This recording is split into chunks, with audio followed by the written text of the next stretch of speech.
where did it all begin? Was it 5 years ago?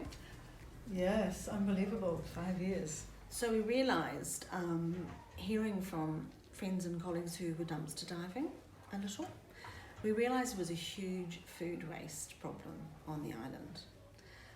And putting two and two together, it seemed logical that we could use that food waste and feed humans. Having a love of food and being rather greedy at times myself, it just seemed a really nice thing to do, to invite community along and feed them. So the Kai Conscious Café is one of the Waiheke Resources Trust's most socially connected projects.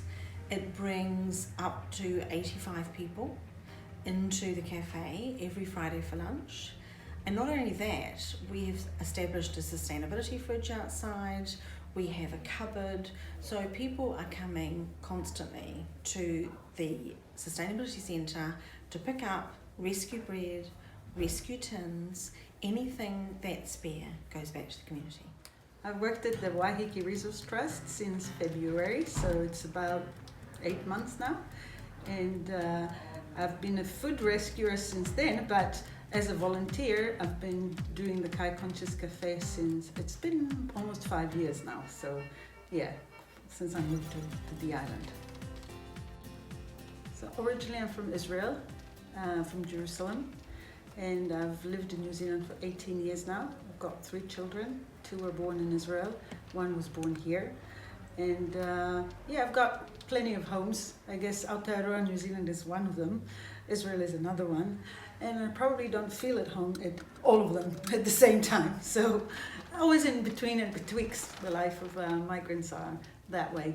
I've got a PhD in food anthropology.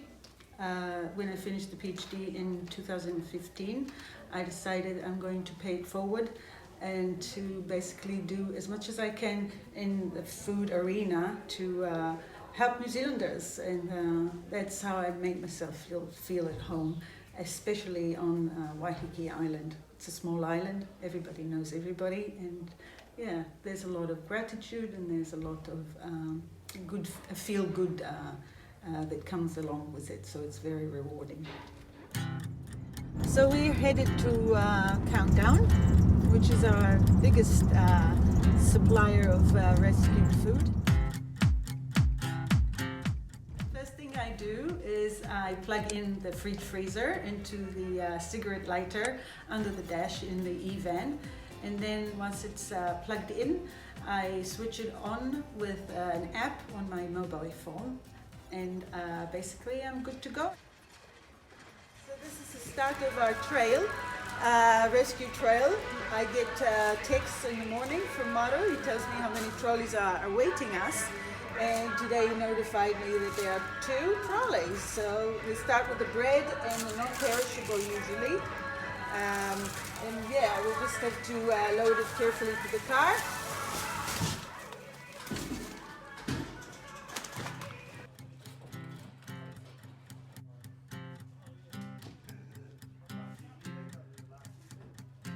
So my first time of sorting and sifting through the food rescued on the day is when I get it from Countdown. I look through the crates and I try and sort out what I can bring to the pensioner village for the elderly people who are mobilely impaired and also have some health issues.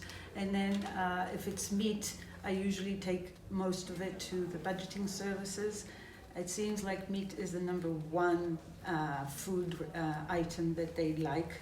And if I have too much bread, I also sort it out in separate bags so that I can leave some bread at the Baptist church or at the high school and other educational institutes on the island. So I try and get the least bread I can back to the WRT so that we can actually get rid of it on the way. I try and get a lot of vegan and vegetarian ingredients that we could also use for cooking on the Kai Conscious Day, which is the Friday. Yeah, and the rest of it, or the bulk of it, is actually getting to budgeting service and being redistributed to families in need on the island. So it's usually gone by the same day. About 4 o'clock, the pantry and the fridges are empty.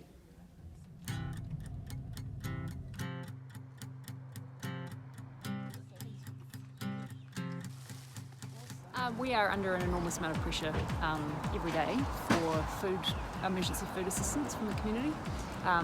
The rents on Waiheke are so high and cost of living is so high. So we have 2 fridges and a cupboard which are filled all day and when we leave in the afternoon, so people can just come and grab what they need.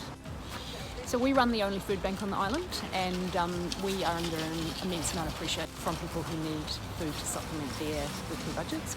Our food bank is stocked entirely by community donation, so we are always worried about running out. So this food rescue program is absolutely incredibly helpful to our weekly supply, and it means that every day there's fresh fruit, fresh vegetables, meat.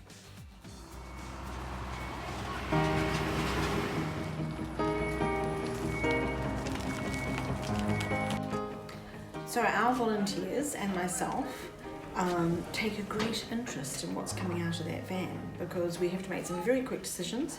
If we've got 82 cauliflowers, obviously we're going to have a lot of cauliflower bhajis, cauliflower cheese, cauliflower whatever you can imagine. So we're quite experienced, and every Friday is like a really steady cook competition. We are just putting it out there quickly. This is not a soup kitchen. This is a beautiful array of glorious food. Occasionally we are overwhelmed and we really have to put our thinking caps on, because remembering the 2,000 eggs that we received, considering there are 9,000 people on the island, it was quite a challenge to get rid of all those eggs, but we did it. We also put out recipes for things, so we just kind of, jolt the odd idea for people, and you'll find that once you do a little video or put it on Facebook, they're like, yeah, I could make that, and they come.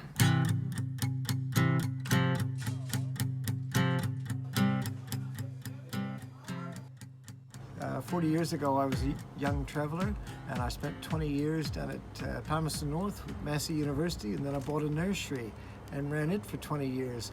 And my wife Jan and I have moved to this island paradise 2 years ago, and I found out that there was a great challenge here every Friday using rescued food, that you started at about 11 o'clock and you finished at 1 o'clock, and you didn't know what food you were getting till it arrived, and you didn't know how many are coming, and I thought, that's great, just what I want to do. So I started being a cook with the team here at Café. Then earlier this year, we came across an opportunity to collect food 4 days a week instead of just on the Friday with the Kai rescue team. And so myself and Hadas share the job. I do it 2 days, she does it 2 days. So I get to go to Countdown and Franco's and Fenici and Foursquare, and then I get to go distribute it. So if you like, I get to be Santa Claus twice a week, and I just love it. The first volunteers who are our regular cooks, and they know to come early, otherwise they won't be cooking because there won't be space for them. They come around 10:30. There'd be a group of 5 to 10 people, and then at around 11 there's another lot of volunteers who come around, and we feed the meal to people at around 1 o'clock. By that time you'll get sometimes 50 people coming to eat, sometimes over 80 people. It's a little bit hard to predict, and we find that it fluctuates. People who come to eat, they are from all walks of life. Some are local residents, some are elderly, some are young, some are working tourists, that's right, on a tourist visa, and it creates a lot of good energy. You can see it, people are hugging, people are singing, people are happy, and it's just good fun. So as far as we know, this is the only community food rescue that has a cafe each week, and we'd love to see that all over Aotearoa. So wherever there's a supermarket or a food store or a restaurant, there will be some form of food waste. So the partnership we have with Countdown is amazing. I think Countdown is the leading supermarket chain, leading the change and making sure that every Countdown has got at least one food rescue organization working with it. And here on the island we have one Countdown, and we are the major food organization working with it. And without Countdown we wouldn't be able to do what we're doing. And the more time goes, the more on board the staff become, and they understand that the food goes to the place they live in. It goes back home. And so it's just beautiful to see how they become a lot more on board and helpful, and they understand that our major task is to keep all that food from landfill. So even if it's not the most perfect looking peach, it's still edible and we will take it.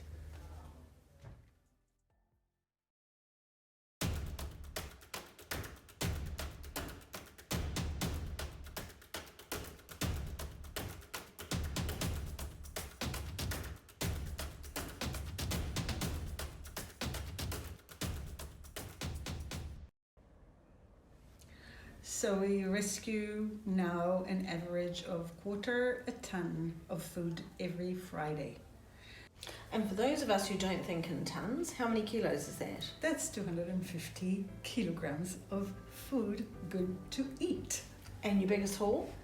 My biggest haul was, I think, about 750 kilograms of food good to eat, and an incredible amount of fruit and veggies that your heart just goes, oh, I just don't want to see it wasted.